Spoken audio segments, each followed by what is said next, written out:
nous faites part d'une étude sur les Russes qui s'interrogent. Qui sommes-nous? Où sommes-nous? À quoi servons-nous? Et pourquoi? Vaste question, vaste interrogation philosophique. C'est une publication le 11 avril du Conseil russe pour les affaires internationales. L'auteur est Dmitri Trenin, un vétéran de tout premier plan dans l'analyse stratégique à Moscou. C'est un ancien officier supérieur. Il dirige actuellement une fondation russo-américaine et était perçu au moins jusqu'à ce texte comme un trait d'union intellectuelle entre les deux rives. Alors il entame son propos par ces mots d'Albert Einstein: la libération de l'énergie nucléaire a tout changé sauf notre façon de penser.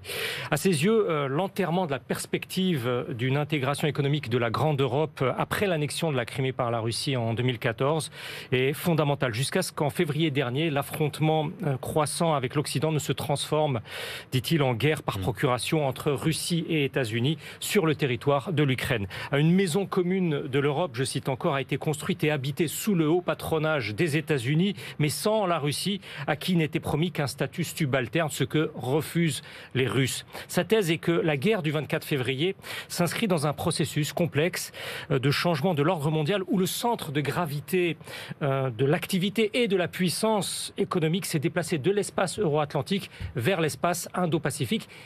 Notons ici que c'est un concept américain, l'espace indo-pacifique. La Russie n'est pas l'Europe numéro 2 ou une alternative à l'Union européenne, écrit-il.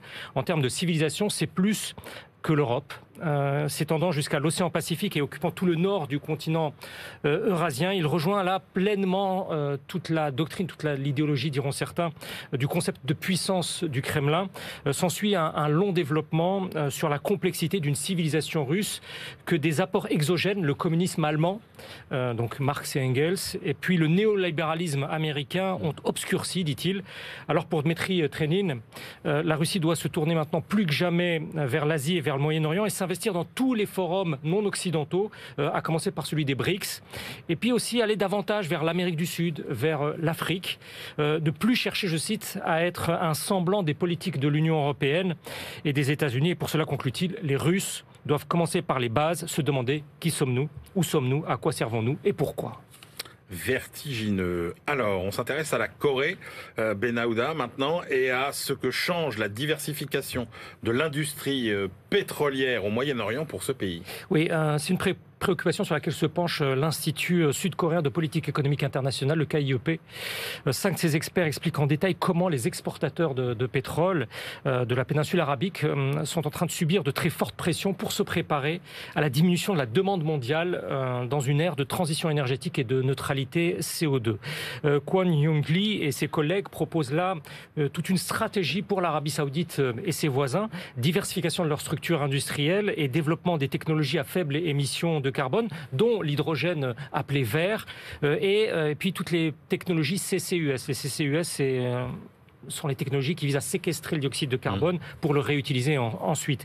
Alors ce document aborde non seulement les éléments industriels de cette évolution, mais aussi la politique commerciale extérieure que ces producteurs de pétrole sont censés mettre en œuvre pour que la transition aboutisse pleinement. Et là, les auteurs se placent du côté de leur pays, la Corée du Sud, pour que dans cette région, les entreprises sud-coréennes puissent se frayer un chemin entre celles des États-Unis et celles de l'Europe dans le domaine des solutions d'optimisation de la production d'hydrocarbures. Concevoir conjointement de la R&D, de la recherche-développement, devient un objectif tout à fait essentiel. Les experts du KIEP à Séoul plaident alors pour l'établissement de contrats d'approvisionnement de long terme où ce sont les sociétés sud-coréennes qui iront construire sur place les unités de production d'hydrogène et de CCUS.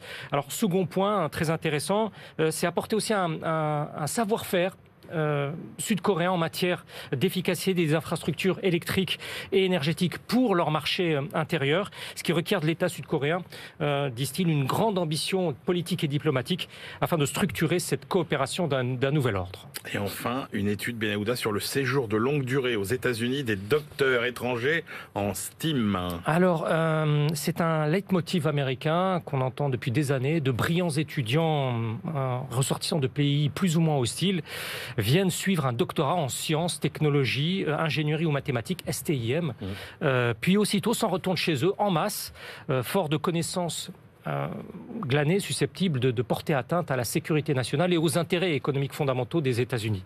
Alors les analyses du CSET, qui est le Centre pour la sécurité et les technologies émergentes, qui est rattaché à l'université de Georgetown à Washington, s'emploient ici à démonter tous les ressorts de ce propos. Ils ont examiné les bases de données de la Fondation nationale des sciences de 2000 à 2015.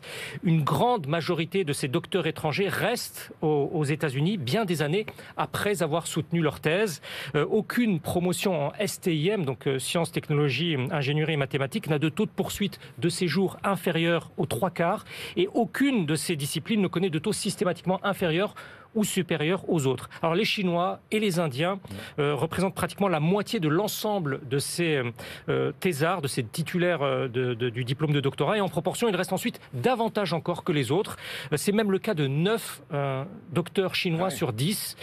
Jack Corrigan et ses collègues le soulignent, les ressortissants chinois sont beaucoup moins susceptibles que les autres de repartir après l'obtention de ce bac+8 américain en sciences, technologies, ingénierie ou mathématiques. En 15 ans, cela représente près de 45 000 profils de très haut niveau que les universités de Chine ont formés initialement, donc aux frais du contribuable chinois, et qui finalement mettent en pratique tout leur savoir aux États-Unis, au moins pour un temps. Les analystes du CSET préconisent alors de traiter tous ces docteurs étrangers comme ressources précieuses et leur faciliter l'attribution de titres de séjour, notamment pour des industries stratégiques comme les semi-conducteurs.